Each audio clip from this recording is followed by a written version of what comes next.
Hoje falamos no capítulo 22 do livro de Apocalipse. O assunto do apóstolo João agora é recomendações e advertências finais. O capítulo 22 encerra a profecia da revelação que João recebeu na ilha de Patmos. Acabaram-se as advertências, acabaram-se as repreensões, as pragas já foram aplicadas, toda injustiça foi cobrada, houve o grande julgamento do trono branco e agora, finalmente, as promessas começam a se cumprir na vida dos salvos. Logo ali no capítulo 21, nós vimos como o anjo mostra para João a cidade santa que desce do céu, enfeitada como uma noiva para o seu esposo. O próprio Deus diz a ele: escreve, porque estas palavras são verdadeiras e fiéis, ou seja, elas se cumprirão no seu devido tempo. E também o convite que a mesma voz do Todo-Poderoso que diz: eu sou o Alfa e o Ômega, o princípio e o fim. A quem quer que tiver sede, de graça lhe darei da fonte da água da vida. E aí vem um anjo, um dos 7 anjos que tinham as 7 taças cheias das últimas 7 pragas. Ele mostra para João a Nova Jerusalém, a esposa do Cordeiro. Elevou-me em espírito a um grande alto monte e mostrou-me a grande cidade, a santa Jerusalém, que de Deus descia do céu. Então você observa que nesse monte onde João está, ele vê a Santa Jerusalém descendo de Deus, descendo do céu. O que significa que essa Jerusalém, ela estará aqui na terra. É aqui que Deus vai morar com o seu povo também. Ele vai morar conosco aqui e todas as promessas de Deus se cumprirão. E aqui nós vemos então, pela palavra de Deus, a revelação que João nos faz, já no capítulo 22, onde ele diz assim: e mostrou-me o rio puro da água da vida, claro como cristal, que procedia do trono de Deus e do Cordeiro. Quando fala em rio da vida, certamente esse rio é uma metáfora, uma linguagem figurada, uma forma de dizer que a vida emanará do trono de Deus como se fosse uma corrente de água. Na nova terra, onde iremos viver com o Senhor, tudo será providenciado para que nada nos falte e não teremos necessidade de nenhum bem físico, uma vez que nós teremos corpos espirituais. Jesus mesmo disse que veio para dar vida e vida com abundância. Então não temos que nos preocupar com nada, não temos que temer, não temos que pensar que alguma coisa pode faltar ou que alguma coisa errada pode acontecer, que vai haver sentimentos contrários, sentimentos de tristeza, de angústia. Não vai haver, não haverá. Teremos a plena consciência de que todas as pessoas tiveram a oportunidade para escolher o caminho que elas quisessem. Quem escolheu o caminho errado, infelizmente, nós não podemos culpar a Deus por isso. Nós temos que culpar a pessoa que fez a escolha errada. Ela é responsável pela escolha que ela fez e nós seremos felizes com as escolhas que fizemos ao lado de nosso Senhor, onde as suas promessas se cumprirão uma a uma, porque nenhuma palavra das que ele disse cairá por terra. Nunca caiu, nunca cairá. Ele sempre cumpriu a sua palavra. No meio da sua praça e de um e de outro lado do rio estava a árvore da vida, que produz 12 frutos, dando seu fruto de mês em mês, e as folhas da árvore são para a saúde das nações. Essa é outra metáfora, outra forma figurada de mostrar como serão as coisas no reino de Deus.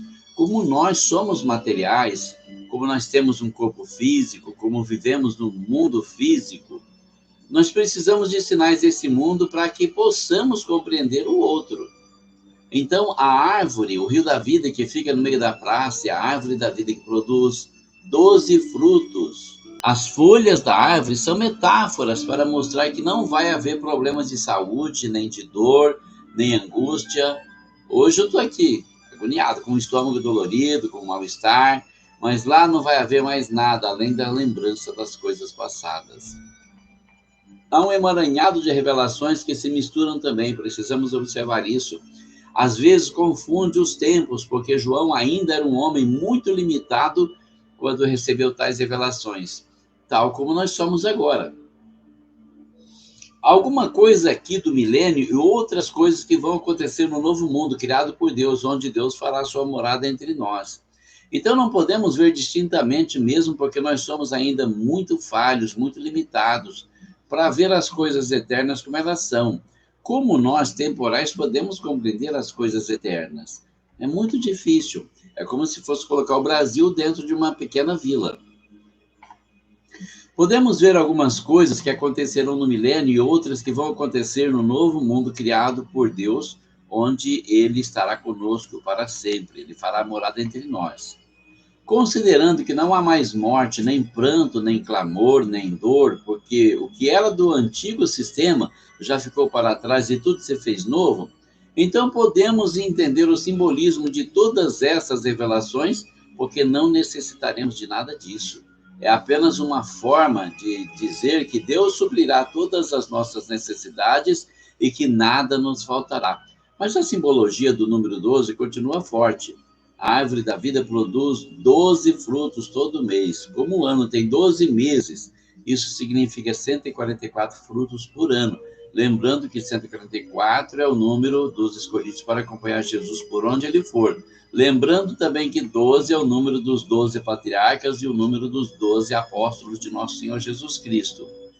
Então precisamos começar a ver que tudo é uma simbologia, porque Paulo disse: as coisas que o olho não viu, as coisas que o ouvido não ouviu e as coisas que não subiram ao coração do homem são as que Deus preparou para aqueles que o amam. Então nós não podemos nem imaginar o que será. Nós imaginamos uma coisa boa, uma coisa maravilhosa e será muito melhor, está distante da realidade, será infinitamente melhor. E ali nunca mais haverá maldição contra alguém, e nela estará o trono de Deus e do Cordeiro, e os seus servos o servirão. Olha, ali está o trono de Deus e do Cordeiro. Como não haverá mais pecado contra Deus, contra ninguém, então, o que nós podemos imaginar? Todos serão santos, todos servirão o Senhor, todos terão o mesmo pensamento, uma mesma mentalidade. Ou seja, o mal foi separado do bem para sempre da presença de nosso Senhor, expulso, banido para sempre. E da nossa presença também, porque nós estaremos com Ele. Ou seja, haverá um filtro, né? O mal vai seguir por um caminho e nós seguiremos com o bem por outro caminho, de acordo com a bênção de nosso Senhor. E verão o seu rosto, e nas suas testas estará o seu nome. Olha, que privilégio ver o rosto do Senhor Deus, almejado por tantas pessoas e conseguido por tão poucas, aquelas que se sujeitaram à palavra de Deus. Jesus disse que muitos são chamados, porém poucos são escolhidos. Também teremos a marca de nosso Senhor estampada em nossas testas, para que todos os seres do universo físico ou imaterial saibam que nós pertencemos a Deus, onde quer que Ele nos enviar. Em qualquer missão, em qualquer tarefa, as pessoas verão de longe a marca de nosso Senhor sobre as nossas testas. Isso leva a pensar também que a marca da besta será na mão direita e na testa, na fronte direita das pessoas que receberem a marca da besta, porque ele fica imitando as coisas de Deus. O diabo sempre imita Deus. Ele quer ser Deus, mas ele não é criativo. Ele fica imitando as coisas de Deus. Ele vive imitando tudo que Deus faz, copiando tudo que ele projeta, querendo ser Deus, mas sendo apenas um copista das coisas de Deus. Um pirata, melhor dizendo, né? E ali não haverá mais noite, e não necessitarão de lâmpada nem de luz do sol, porque o Senhor Deus os ilumina, e reinarão para todo sempre. Maravilha, glória a Deus. Sem noite, sem dia, no presente dia da eternidade com Deus. Não existe mais tempo ali. A promessa de Jesus foi vida eterna com ele, conforme está escrito em João capítulo 10, versículo 28. Vida eterna, ou seja, para sempre na presença do Senhor, sem contagem de tempo. Será o eterno presente com toda a eternidade para desfrutarmos a presença de Deus. Então, tenta imaginar, você será jovem para sempre na presença do Senhor. Não vai ter mais velhice, não vai ter mais doença, não vai ter fragilidade. É vida, vida eterna, vida completa, vida perfeita. E disse-me, estas palavras são fiéis e verdadeiras. E o Senhor, o Deus dos santos profetas, enviou seu anjo para mostrar aos seus servos as coisas que em breve hão de acontecer. Olhem quão graves são essas palavras, quão fortes, quão importantes.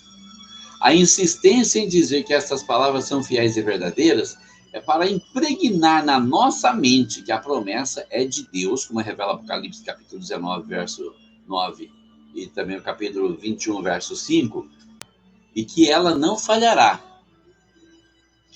Além disso, ele faz a confirmação de toda a revelação ao anunciar que foi o Deus dos santos profetas que enviou o seu anjo para notificar aos crentes o que eles podem esperar da parte de Deus. Deixando muito bem claro qual é a intenção de Deus, que ele não desistiu das suas promessas, não desistiu do seu plano, e qual será o cumprimento, para que fique bem claro, para que nós tenhamos certeza absoluta de que estas promessas se cumprirão. Às vezes, algumas pessoas se surpreendem com a minha convicção. Eu encontrei um dia desses uma amiga numa farmácia, e quando falava da certeza da salvação, de que iria morar no céu com o Senhor, e que quando morresse eu estaria salvo para sempre, ela disse, eu gostaria que fosse tão fácil assim. Então eu disse para ela, é tão fácil, é muito mais fácil do que você pensa, e por ser tão fácil, muita gente não aceita, não acredita. E eu senti uma leve comoção, como se ela fosse chorar, quando eu mostrei para ela como era fácil ser salvo. É como se ela estivesse despertando de um pesadelo para uma realidade gloriosa. Eu também encontrei outro dia uma antiga professora, minha primeira professora da primeira série, Dona Branca. E quando falava da esperança da redenção, ela disse, eu queria ter essa sua convicção. Se eu tivesse essa certeza, eu também queria ir para lá. E eu disse para ela, mas a senhora pode ter. É só a senhora crer. Ela disse, mas eu não me sinto merecedora. E eu disse, mas a senhora não é. Eu não sou, ninguém é merecedor. Nós só merecemos porque Jesus morreu por nós. Nós somos o alvo do merecimento de nosso Senhor Jesus Cristo. Ele pagou por nossos pecados na cruz, lembra? Morreu por nós. Ele mereceu por nós. E é por ele que nós merecemos, porque por nós mesmos jamais conseguiríamos. Então, nós precisamos ter essa certeza. Essa certeza é a fé que nós precisamos para ser salvo. E Paulo diz aos Efésios, capítulo 2, versículo 8 e 9, porque pela graça sois salvos por meio da fé. E isso não vem de vós, é dom de Deus. Não vem das nossas obras para que ninguém se vanglorie. E essa convicção vem de onde? De ler a palavra de Deus, de praticar a palavra de Deus, de obedecer a palavra de Deus, de orar constantemente, falando com Deus, mantendo um relacionamento pessoal com o Senhor Jesus Cristo, através da oração, da pregação e através de uma vida dedicada a Ele. Quanto mais nós damos de nós a Ele, da nossa vida, mais Ele se doa para nós. Quanto mais nós nos aproximamos dele, mais ele se aproxima de nós. Ele vem morar em nós, ele está em nós e nos dá força para resistir a todo mal, a toda tentação. Quando o mal tenta nos mostrar alguma coisa que nós necessitamos fisicamente, psicologicamente, espiritualmente, ele vem e supre as nossas necessidades para que nós possamos resistir e não pecar contra ele. É nisso que está a maravilha de ter comunhão com o Senhor, porque aí nós começamos a sentir que nós somos dele. O inimigo não pode nos tocar. Nós sentimos que ele é nosso, que já estamos no céu. Eu já estou no céu. Eu estou aqui na terra, mas eu já vivo no céu, como se fosse do céu. Eu sou um cidadão do céu. Só estou esperando o momento de ir para lá. E essa convicção vem disso, e por isso ele repete tantas vezes a mesma palavra, a mesma promessa, para ficar impregnado na nossa mente, que é a verdade, que vai acontecer e que nada vai impedir.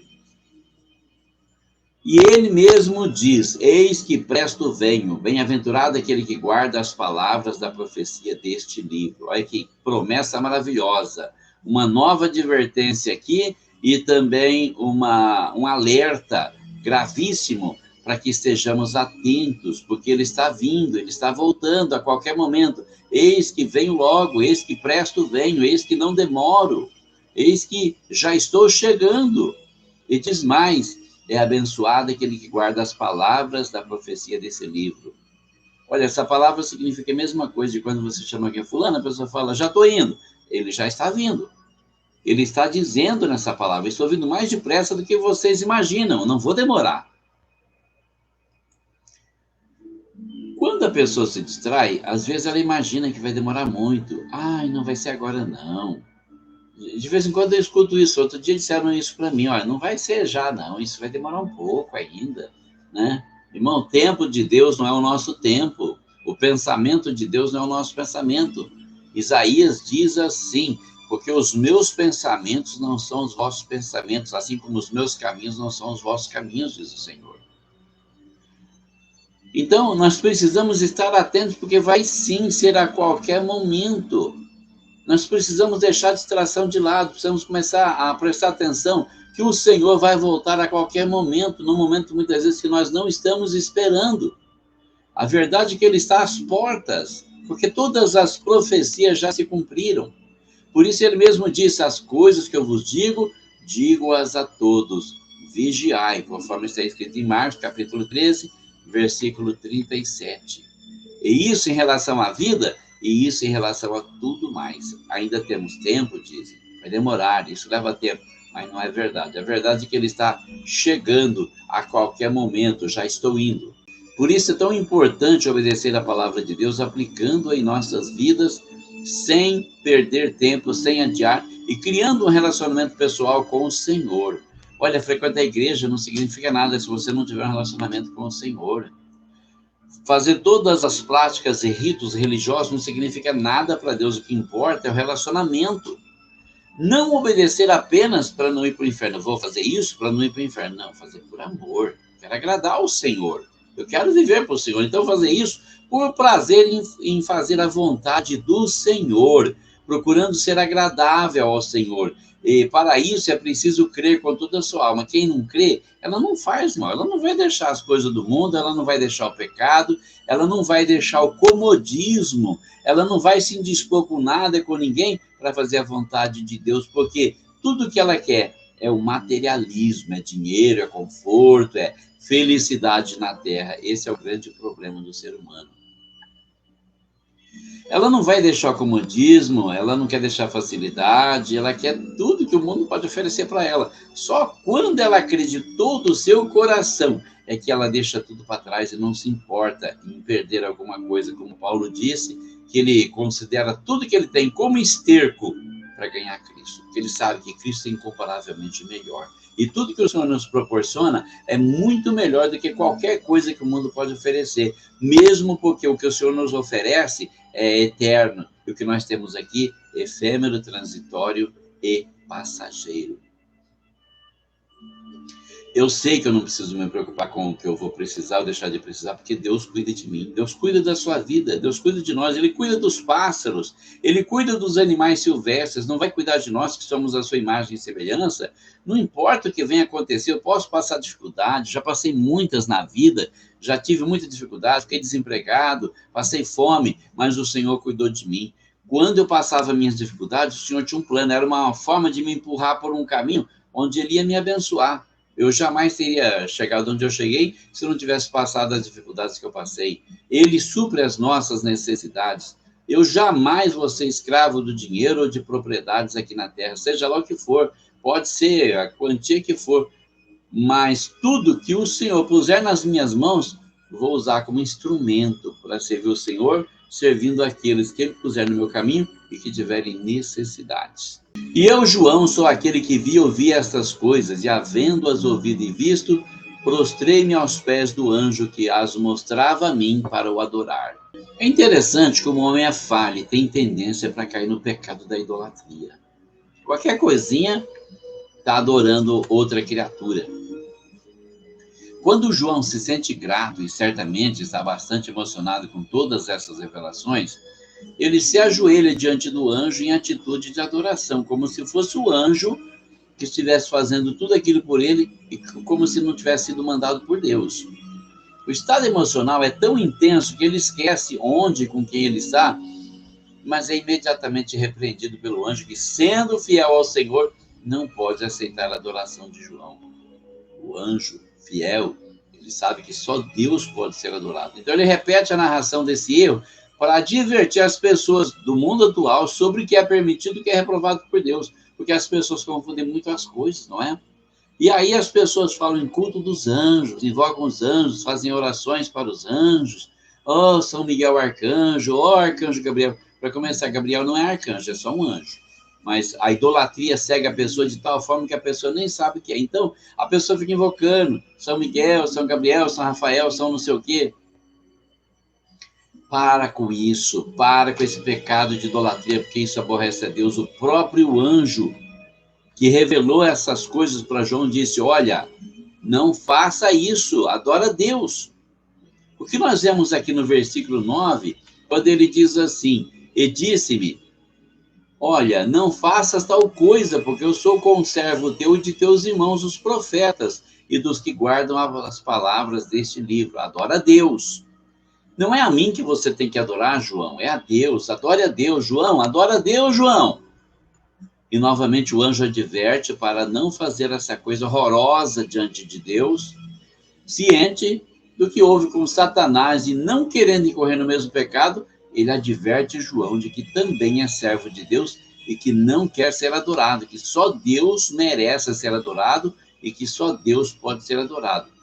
Em outras palavras, ele está dizendo a João, eu sou como você, eu sou uma criatura, adore somente a Deus, eu não sou digno de adoração. Isso que o anjo faz é um sinal muito grande de fidelidade a Deus, ao contrário do que Satanás fez, queria ser adorado, né? E por isso foi expulso do céu. E disse-me, não cele as palavras da profecia desse livro, porque próximo está o tempo. Essa palavra deixa clara a proximidade do cumprimento da profecia, contrastando com Daniel capítulo 12, versículo 9, onde o anjo diz ao profeta que as palavras devem ser seladas até o fim, porque o cumprimento vai demorar, vai ser lá no tempo do fim. E aqui o anjo orienta João a deixar as palavras livres, porque está chegando o momento do seu cumprimento, é chegado o tempo em que as palavras se cumprirão. Embora muitos duvidem, o momento realmente está se aproximando rapidamente. Não esqueçamos que um dia para o Senhor é como 1000 anos, e 1000 anos como um dia. Olha, irmão, nós precisamos crer que o momento do arrebatamento da igreja, da vinda do Senhor, está próximo, para que nós não nos apeguemos a coisas dessa vida, para não sermos confundidos e deixados para trás quando o Senhor voltar. Quem é injusto, faça injustiça ainda. E quem está sujo, suje-se mais. E quem é justo, justifique-se mais. E quem é santo, santifique-se mais. A advertência do Senhor é um atributo de livre-arbítrio. Ou seja, quem tem prazer na injustiça, na iniquidade e no pecado, pode continuar. Dá tempo de fazer mais. Quem está sujo, pode se sujar mais ainda. Porém, quem ama a justiça, se esforce para ser mais justo, para ter mais santidade, para se apurar mais, para se consagrar mais, para se purificar, para se afastar das coisas desse mundo, das coisas pecaminosas que aborrecem a Deus. Afinal, todos serão recompensados pelas escolhas que fizerem, ou bem ou mal. E eis que cedo venho, e o meu galardão está comigo para dar a cada um segundo a sua obra. Outro alerta do Senhor, que repete a mesma advertência. Ele fala novamente, está advertindo novamente, um novo lembrete. Ele está avisando, verei bem depressa e recompensarei a todos de acordo com as suas atitudes. Por que um novo lembrete? Ele quer enfatizar e deixar bem claro para que todos fiquem atentos e para que todos vigiem para não serem pegos de surpresa, para não serem deixados para trás. Lá em Mateus 24, 44, ele adverte, por isso, estai vós apercebidos também, porque o Filho do Homem há de vir a hora em que não penseis. Olhem, às vezes a pessoa está pensando, é agora, mas não vem. Deve ser agora pelo que está acontecendo, mas ele não vem. Aí, de repente, a pessoa pensa, já aconteceu tanta coisa, ele não veio, acho que não vai ser agora não. E é nessa hora que ele vem. Se você vê a história de Sansão, você vai perceber que ele brincou com a liberdade, brincou com a vida dele, também brincou com a unção de Deus que estava na vida dele. Ele se envolveu com Dalila, e ela queria saber a todo custo qual era o segredo da força dele. Então ele inventava uma historinha. Se você me amarrar com cordas virgens, cordas novas que nunca foram usadas, eu não terei mais a minha força. Ela o amarrava, enquanto ele dormia, e gritava: Sansão, os filisteus vêm aí. Ele acordava, arrebentava as cordas e ficava livre. Amarrava com corrente, arrebentava as correntes e ficava livre. Então, aí, de tanto ela perturbar, ele acabou revelando o segredo de Deus, segredo que não poderia ter sido revelado. Olha, se você cortar as minhas 7 tranças, eu perco a força e vou ser como qualquer outro homem. Era o segredo do voto de Nazireu, segredo que tinha que ser mantido, confidência com Deus. E aí, quando ele dormiu, ela cortou as tranças e amarrou ele, e quando ela gritou: Sansão, os filisteus vêm aí, ele acordou e pensou: vou escapar de novo, como eu escapei das outras vezes. Mas ele não sabia que as tranças tinham sido cortadas. Então ele lutou para escapar, mas não conseguiu. Os filisteus vieram, prenderam ele, furaram os 2 olhos dele e deixaram ele na prisão deles por muito tempo. Então, quando a pessoa pensar, vai ser como das outras vezes, aí vem a surpresa, e é isso que o anjo está dizendo, exatamente dessa forma. Estai vós apercebidos também, porque o Filho do Homem há de vir a hora em que não venceis. Então, irmão, esteja preparado a todo momento, a todo instante, sabendo que não tem hora, não tem dia, a qualquer momento ele pode aparecer. Eu sou o Alfa e o Ômega, o princípio e o fim, o primeiro e o derradeiro. Então, observa aqui como ele se identifica como sendo o início e o fim de tudo. Foi ele quem criou tudo, ele vai consumar tudo também. Ele vai julgar tudo e dar fim a tudo que ele criou. Quando ele fala o Alfa e o Ômega, Alfa é a primeira letra do alfabeto grego, o início. Ômega é a última, como o A e o Z no nosso alfabeto. Então, ele é o início e o fim de tudo. Quando ele fala, eu sou o princípio e o fim, o primeiro e o derradeiro, ou seja, ele estava lá quando não tinha ninguém e ele estará lá também quando não houver mais ninguém. É um lembrete de que sem ele não há início nem final, nem início feliz ou triste, nem final feliz ou triste. Só ele é o início e o fim de tudo. E de que somente nele nós podemos confiar, porque ele esteve lá no princípio e também estará no final. Esteve no nosso nascimento, estará no momento da nossa morte também. Bem-aventurados aqueles que guardam os seus mandamentos para que tenham direito à árvore da vida e possam entrar na cidade pelas portas.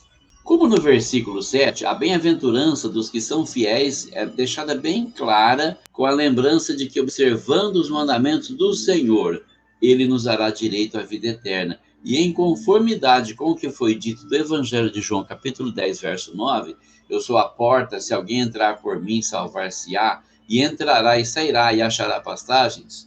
Ou seja, entraremos naquela cidade pelas portas. Quem não entra pelas portas é ladrão e salteador. Ladrão e salteador não entrará nesta cidade, segundo a palavra de Deus. E eu creio que essa é a mais pura verdade. Ficarão de fora os cães, os feiticeiros, os que se prostituem, e os homicidas, e os idólatras, e qualquer que ama e comete a mentira. Então, presta atenção nessa observação aqui, ó.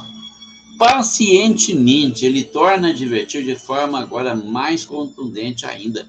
Os cães não entrarão nesta cidade, porque eles são abomináveis e fazem todo tipo de sujeira e todo tipo de pecado. Mas não está se referindo aqui aos animais irracionais, e sim às pessoas que se comportam pior do que os irracionais. Nem os que praticam feitiçaria entrarão, porque escolheram servir o inimigo. Feitiçaria significa invocação do inimigo. Irão para junto de seus mestres, como deve ser. Viveram com ele aqui na terra. Viverão com ele na eternidade também. Nem os que se prostituem, porque perverteram os sagrados laços do matrimônio criados por Deus. A prostituição é pecado, irmão. Tudo que foge do matrimônio é pecado. Vai ser condenado por Deus, porque ele criou o matrimônio para simbolizar a união entre Cristo e a igreja. É um símbolo eterno da nossa salvação. Não pode ser manchado. Nem os assassinos, porque usurparam o direito à vida, um direito que pertence a Deus. Nem os idólatras, porque cometeram adultério espiritual, desprezando a palavra de Deus e servindo o inimigo, dando ouvido à voz do inimigo e rejeitando os mandamentos de nosso Senhor. E nem os mentirosos, porque profanaram a verdade e a palavra de Deus, porque a verdade é o Senhor Jesus Cristo, quando ele diz: eu sou o caminho, a verdade e a vida. Se ele é a verdade, quem mente profana o Senhor. Eu, Jesus, enviei o meu anjo para vos testificar estas coisas nas igrejas. Eu sou a raiz, a geração de Davi, a resplandecente estrela da manhã. Essa revelação tem por objetivo alertar mais uma vez e para sempre as pessoas que conhecem o Evangelho e alcançar também aquelas que não conhecem o caminho de Deus. Como surgiriam lobos cruéis previstos por Paulo em Atos capítulo 20, versículo 29 e 30, o Senhor repreende os que já vieram e alerta a igreja para os que ainda viriam e para os que ainda virão, para que não fôssemos presa de tais lobos. A raiz é de onde brota o tronco de Davi, do qual ele descende, segundo a carne, sobre a nação do Israel político e também do Israel espiritual, o qual somos nós. Então, quando fala que ele é descendente de Davi, ele está dizendo que ele é a raiz e a geração de Davi. Ou seja, Davi veio dele. E ele é descendente dessa mesma geração de Davi. Mas uma coisa, quando ele fala assim, sou a resplandecente estrela da manhã, a gloriosa luz de Deus para as nossas vidas. Já havia dito em João 9,5 que ele é a luz do mundo. É diferente daquela estrela da manhã que aparece lá em Isaías, quando a estrela da manhã cai, que às vezes Satanás foi chamado de estrela da manhã. Mas ele não é só a estrela da manhã, ele é a resplandecente estrela da manhã, a brilhante estrela da manhã, cheia de luz, cheia de vida, cheia de verdade. E o Espírito e a esposa dizem, vem, e quem ouve diga, vem. E quem tem sede, venha, e quem quiser, tome de graça da água da vida. O Espírito Santo, através da igreja, a esposa do Cordeiro, lança o honroso convite a todos os que ainda têm tempo de receber a oferta da graça salvadora, como Paulo disse na sua carta a Tito, capítulo 2, versículo 11. Porque a graça de Deus se há manifestado, trazendo salvação a todos os homens. Mas esse convite é apenas para quem tem sede e fome da salvação, ou seja, para quem deseja, para quem quiser. Não é para todo mundo, ninguém é forçado, e ninguém jamais será forçado. Muitas pessoas não querem, não se importam, não perguntam pela salvação, não estão preocupadas. Essas pessoas serão deixadas de lado, sofrerão a condenação. Reitera que ela é de graça, pelos méritos do Senhor Jesus Cristo. Os merecimentos de nosso Senhor Jesus Cristo lá na cruz do Calvário é que nos garantem a preciosa salvação. Porque eu testifico a todo aquele que ouvir as palavras da profecia deste livro que, se alguém lhes acrescentar alguma coisa, Deus fará vir sobre ele as pragas que estão escritas neste livro. Palavra muito forte. Muitos se levantaram contra a palavra de Deus e todos aqueles que resistiram foram derrubados. Os que enxergaram a verdade, admitiram que estavam errados, acabaram se rendendo aos pés de nosso Senhor Jesus para a glória do seu nome, foram perdoados e também foram abençoados. E eu sou um deles. Eu resisti muito, mas enfim, ele me alcançou, se revelou em mim, abriu meu coração, eu pedi perdão e tenho me esforçado para seguir e servir o nosso Senhor. Gostaria de recomendar um filme, Em Defesa de Cristo. O filme Em Defesa de Cristo é baseado em fatos. É uma história muito bonita de um casal de ateus que a esposa se converte e começa uma luta entre a esposa para ganhar o marido para o Senhor e o marido tentando provar para a esposa que Jesus é apenas um mito. Assista o filme, você vai se emocionar. É muito interessante mesmo. O marido dela é um repórter investigativo e ele viaja pelo mundo procurando provas de que Jesus não ressuscitou e o final é muito surpreendente, vocês vão gostar. Advertência do apóstolo João: não mudem aquilo que Deus revelou. Se alguém acrescentar alguma coisa, todas as pragas descritas nesse livro o alcançarão. Alguém está disposto a testar essa verdade? Tem gente falando em reescrever a Bíblia. Vai em frente, vamos ver o que acontece. Depois não fala que não foi avisado. Depois não fala que o Senhor não tem misericórdia, tá bom? E se alguém tirar quaisquer palavras do livro dessa profecia, Deus tirará a sua parte do livro da vida e da cidade santa e das coisas que estão escritas nesse livro. Isso é muito sério também, porque as pessoas não se importam com coisas sérias hoje em dia, não respeitam mais nada. Mas tenha cuidado, muito cuidado com aqueles que querem atrair seguidores. Cuidado com isso, cuidado com novas revelações, cuidado com outras verdades, porque sempre houve pessoas mal intencionadas que, para defender as suas ideologias, ultrapassam todos os limites da sanidade mental. Muitos já adulteraram algumas páginas da Bíblia Sagrada e se perderam para sempre. Pagaram um preço caro, estão pagando ainda, e outros ainda sofrerão a mesma condenação. Apesar de tudo, Deus é fiel e preservou a verdade da Sagrada Escritura para que ela chegasse até nós, como é suficiente para nos salvar. Podemos ver isso através dos livros da Bíblia. A Bíblia protestante tem 76 livros e a Bíblia católica tem 7 livros a mais, são 73 livros, né? Então, muito cuidado com tudo isso. Veja o que é coerente, porque Deus ele é fiel. Ele não deixa ninguém se enganar. O assunto é tão sério que paira sobre todos esta ameaça, porque Deus vela sobre a sua palavra para que ela não se perca, como ele revela em Jeremias capítulo 1, versículo 12. Porque ele prometeu que velaria sobre a sua palavra e não a deixaria se corromper. Aquele que testifica essas coisas diz: certamente cedo venho. Amém. Ora vem, Senhor Jesus. Aquele é quem? É João. A terceira advertência nesse capítulo aqui são duas falas. Uma do Senhor, alertando novamente a igreja sobre a sua iminente vinda, e a outra do apóstolo João, confirmando e implorando para que venha mesmo logo. Esse é o desejo de todo aquele que crê verdadeiramente no Senhor e em sua palavra, pois não temos mais prazer nesse mundo. A nossa felicidade, o nosso sonho, o nosso prazer, a nossa alegria está no Senhor, no céu de luz, para onde todos nós que somos salvos um dia iremos morar. A graça de nosso Senhor Jesus Cristo seja com todos vós. Amém.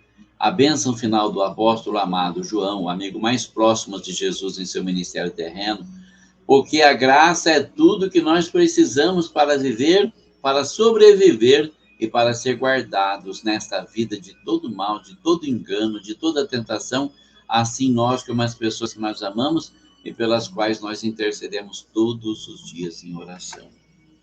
E assim nós chegamos ao final desse estudo do Apocalipse. Passamos os 22 capítulos, Deus nos deu graça, eu me sinto realizado, me sinto feliz. Vamos continuar com estudos da Palavra de Deus em outros livros da Bíblia, até o Senhor me recolher ou até chegar no fim da Bíblia. Que Deus nos dê graça, que Deus nos ajude a ter capacidade para fazer essa obra. Deus abençoe você, Deus abençoe a sua família, Deus abençoe o Brasil, em nome de Jesus.